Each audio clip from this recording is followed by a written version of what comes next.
Salut, c'est Marco de Top for Phone. On se retrouve aujourd'hui pour la vidéo de comparaison, le comparatif entre le Samsung Galaxy A3 2017 et le Samsung Galaxy A5 2017. Deux mobiles que je vous ai présentés à l'occasion de leurs tests respectifs. Mais aujourd'hui, justement, je vais m'attarder au cours de cette vidéo sur un très petit, très rapide, efficace comparatif entre ces deux mobiles qui va vous permettre, justement, ce comparatif, de choisir celui qui vous convient le mieux. Alors déjà, la première notion de comparatif, alors en termes de design, on est sur des designs qui sont très similaires. Alors bien sûr, en termes de dimension, c'est pas du tout le même cas, hein. On est sur un A3 qui est plus compact, plus petit, on est sur un A5 qui est plus grand, et ce qui est lié notamment, vous l'aurez remarqué, à des écrans qui n'ont pas du tout les mêmes dimensions. Donc finalement, si vous recherchez la compacité, donc le téléphone facile à utiliser à une seule main, c'est le A3. Si c'est la taille d'écran qui vous intéresse pour notamment l'effet cinéma, eh bien c'est plutôt le A5 que vous allez choisir. Alors justement, je vous parle des écrans, on va revenir sur cette notion d'écran, sur cette notion de diagonale. Le A3 2017 est équipé d'un écran qui fait 4,7 pouces. Le A5 est équipé d'un écran qui fait 5,2 pouces. Donc là, rien que sur cet aspect-là, on se retrouve en face de l'une des principales modifications. Les deux écrans sont dotés de la même technologie, Super AMOLED. D'un côté, on a un écran qui est doté de 5,2 pouces, qui est un écran Full HD, donc 1900 pixels par 1080 pixels, donc c'est du Full HD, ce qui nous donne une densité de pixels de 424 pixels par pouce, donc supérieure à celle que l'on a notamment avec le A3, qui lui a un écran de 4,7 pouces, je me répète, Super AMOLED aussi bien sûr, 1280 pixels par 720 pixels. Donc ça nous donne ici une densité de 312 pixels par pouce. Donc finalement, vous l'avez compris, le plus beau des deux écrans, c'est celui du A5, mais c'est aussi le plus grand. Et donc, encore une fois de plus, c'est une question d'usage, hein. C'est à vous de choisir quelle est la taille d'écran qui vous convient le mieux. Au niveau du design, je vous ai dit, les deux téléphones sont dotés exactement des mêmes éléments. Même niveau de design, même style, même composant, enfin en tout cas même composant, même niveau de finition. Cadre métallique en aluminium, rigidité excellente pour les deux téléphones. La vitre avant est en Corning Gorilla 4. Le dos n'est pas en vitre Corning Gorilla. C'est pas du renforcé. Et les deux téléphones sont normés IP68. Donc tous les deux téléphones sont étanches. Donc finalement, c'est pas tant sur l'aspect du design, vous l'avez compris, que l'on va retrouver des différences. On a parlé de l'écran. Oui, là, il y a de la différence. Autre aspect sur lequel il n'y a pas de différence entre les deux mobiles, c'est le système d'exploitation. On est sur les deux mobiles, sur du Android 6.0.1, c'est la version à jour, et avec la surcouche qui s'appelle TouchWiz.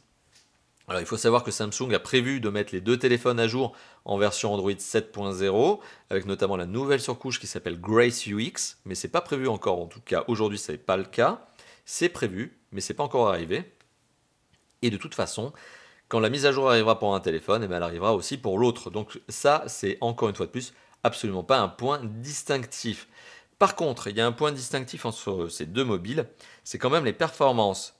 On est sur deux téléphones qui ont des performances qui ne sont pas au même niveau, tout simplement parce qu'on est notamment sur des scores en tout, hein, ça le reflète, on le voit ici, 44 166 points, donc 44 000 points. On est ici sur un 58 689 points, donc 58 000 points, presque 57 000. Donc on voit effectivement que déjà, il y a un aspect de performance qui n'est pas le même. Le A5 est le plus performant, mais il a aussi un écran qui a plus de pixels, donc il consomme plus, donc c'est logique.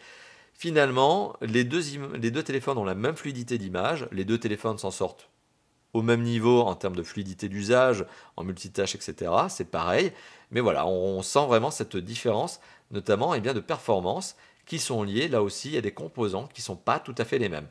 On a deux processeurs qui sont des processeurs maison, hein, sur ces deux téléphones. C'est des Exynos. On a à droite un 7870, à gauche un 7870 pour le A3, à droite un 7880, donc qui est un petit peu meilleur pour le A5. Ça se ressent surtout non pas sur le nombre de cœurs, ça se ressent pas vraiment sur l'architecture du processeur, c'est surtout sur la fréquence. Le A5 a une fréquence de 1,9 GHz sur ses 8 cœurs, alors que le A3 a une fréquence de 1,6 GHz. Donc la principale différence, elle est là aussi en termes de composants, c'est sur la fréquence notamment des processeurs, sachant que, autre différence, le processeur justement du A3, le processeur graphique, est un Mali T830 MP2 et c'est un T830 MP3 sur le A5. Voilà, donc comme quoi le A5 est un tout petit peu meilleur en jeu 3D, mais de pas grand chose. En tout cas, la fluidité d'image sur les deux téléphones sera extrêmement similaire. À l'œil nu, franchement, vous n'arriverez pas à avoir une image plus fluide d'un côté que de l'autre. Autre différence en termes de performance, et là pour le coup c'est vraiment très symptomatique, on va dire, en tout cas c'est incontournable, c'est la mémoire vive, 2 Go versus 3 Go. Bon, mais encore une fois de plus dans l'usage, ça se ressent pas beaucoup. Mais par contre en termes de mémoire de stockage, là il y a un gros écart, 32 Go à droite, 16 Go à gauche. Et encore, quand je dis 32 Go, quand vous allumez le téléphone pour la première fois et que vous faites les premières mises à jour, le A5 finalement n'en a plus que 23 à peu près. Et quand vous faites les premières mises à jour exactement de la même manière pour le A3, eh bien on est plutôt dans les 9,7 10 Go. Donc là aussi, il y a une différence, c'est que le A3 a moins de mémoire de stockage interne.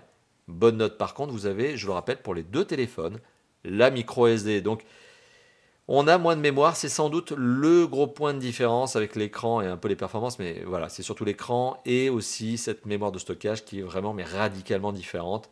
Je le rappelle, 32 à la base, 16 Go à la base. Bon, là aussi, on a donc de la mémoire de stockage différente. En termes de connectivité de capteurs, on a tout pareil, hein, si ce n'est que le A5 a une fréquence supplémentaire pour la 4G, la fréquence qui va venir, hein, qui n'est pas encore utilisée, qui est la fréquence B28 sur la 4G. Mais par contre, aujourd'hui, à l'heure actuelle, ces deux téléphones ont exactement les mêmes connectivités et ils se débrouillent exactement de la même manière pour accrocher les antennes, pour émettre des appels, pour faire de la navigation GPS, etc. C'est exactement les mêmes téléphones. Ils ont d'ailleurs les mêmes capteurs, capteurs d'empreinte digitale, capteurs de luminosité, de proximité, accéléromètre, gyroscope, tout est pareil.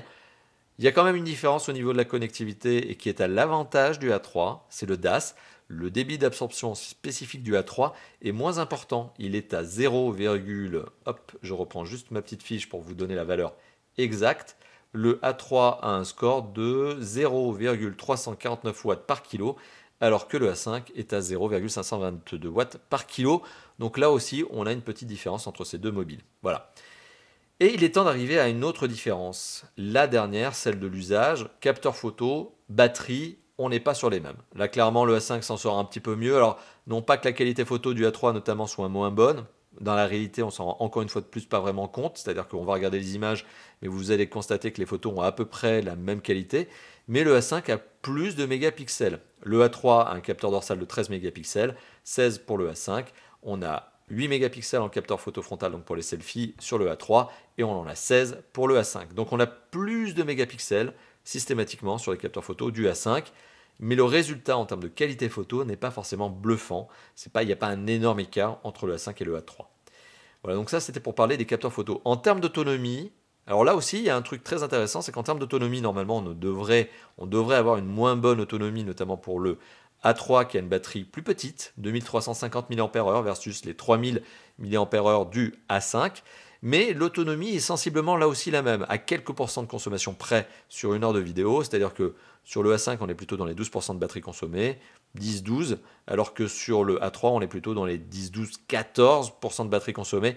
Donc il y a une toute petite consommation plus importante sur le A3, pas parce qu'il a un écran qui consomme plus, pas parce qu'il a une performance supplémentaire, mais tout simplement parce que la batterie est plus petite, elle a moins de capacité. Mais au regard de la capacité, la prouesse qu'a fait Samsung quand même pour garder une bonne autonomie est très intéressante. Donc globalement, en termes d'autonomie, on arrive à accrocher les 2 jours avec ces téléphones pour peu qu'on fasse pas trop de jeux 3D. Voilà, c'est surtout ça qui va consommer de la batterie parce que ça va notamment nécessiter énormément de ressources matérielles, que ce soit processeur et processeur graphique.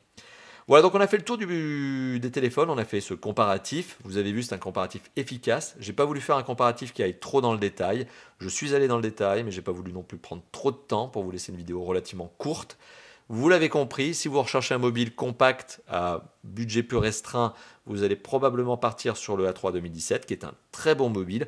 Mais si l'écran est principalement pour vous un point d'intérêt et que l'encombrement n'est pas un problème, et que, autre point, vous cherchez aussi des capteurs photo avec plus de mégapixels, sans qu'ils soient forcément meilleurs, mais juste parce que ça va vous donner plus de mégapixels et des photos plus grandes, si jamais vous voulez les imprimer, enfin je ne suis pas certain qu'on imprime encore beaucoup de photos comme ça, eh bien c'est principalement le A5. Donc le A5, meilleur écran, plus encombrant, voilà, vous l'avez compris, mais globalement, les deux téléphones se valent, et les deux téléphones sont très homogènes, et les deux téléphones sont de bonnes affaires.